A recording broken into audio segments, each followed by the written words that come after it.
9-cu əsrdə alim və Bağdad xəlifəsi Əl-Məmun Firon Xeopsun xəzinələrini və qədim Misirin müdrikliyinin sirrini tapmağa ümid edərək Xeops ehramının dərinliklərinə nüfuz etmək istəyib.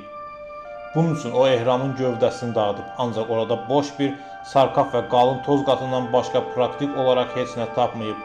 Dünyanın 7 möcüzəsindən yalnız Xeops ehramı bu günə qədər tam formada gəlib çatıb. Onun yaşı 4500 il olaraq qiymətləndirilir. 3000 illikdən çox müddət ərzində ehram İngiltərənin şərqindəki Lincoln şəhərindəki Lincoln kilsəsi tikilənə qədər yer kürəsinin ən hündür binası statusunu saxlayıb. Ehramın nə məqsədlə tikilməsi ilə bağlı bir çox nəzəriyyələr irəli sürülüb. Lakin ən çox qəbul edilən fikir onun 4-cü sülalədən olan Firon Xeops üçün məzar kimi tikilməsidir.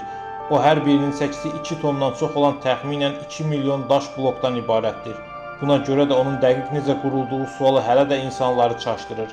Son illərdə tədqiqatçılar sirlərlə dolu bu quruluş haqqında daha çox məlumat əldə etmək imkanı verən bir çox kəşflər etməyə nail olublar. SSR də Xeopsu tədqiq etmək üçün can atıb. 1961-ci ildə Sovet elmi ekspedisiyası gizli şəkildə rəsmi olaraq iqlimi öyrənmək, qeyri-rəsmi olaraq yalnız ən etibarlılara həvalə edilmiş bir vəzifə ilə Misrə gedib. Onların arasında mühəndislər, geofiziklər və hərbi qulluqçular da olub. Turistlərin məqsədi zahirən sadəcə ehramların hissələrini görünən, lakin KGB arxivlərində anormal zonalar kimi qeyd olunan obyektləri öyrənmək olub.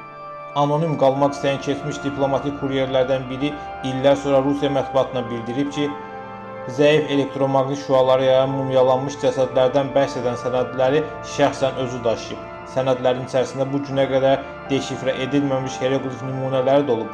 Bir qrup tədqiqatçı Xeops ehramının altında qapalı otaq aşkar ediblər. İçəridə radiokarbon analizinə görə yaşı 12.000 ildən çox olan metal konstruksiyalar olub.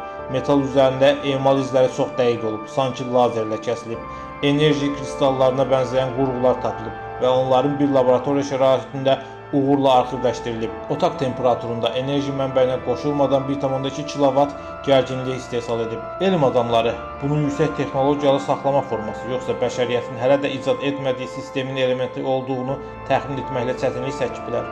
Ən maraqlısı isə divarlardan birində tapılan yazıdır. Tərcümə isə belədir: Şimal küləyi qaydanda məbəd oyanacaq. KGB mütəxəssisləri bunu şimaldan, ehtimal ki, Slavyanların əcdadlarından olan bəzi qədim sivilizasiyalar haqqında olduğunu irəli sürüblər. 1968-ci ildə BMT Təhlükəsizlik Şurası bütün materialların məhvləşdirilməsini tələb edib. Məlumatların açıqlanmasına qadağa qoyulan sükut protokolu proqramı yaradılıb. Arxivlər Moskva yaxınlığındakı ambarda saxlanılıb və yalnız bir neçə nəfərə onlara baxmaq imkanı olub. Lakin 2025-ci ildə bəzi faillər müstəqil tədqiqatçıların əlinə keçib.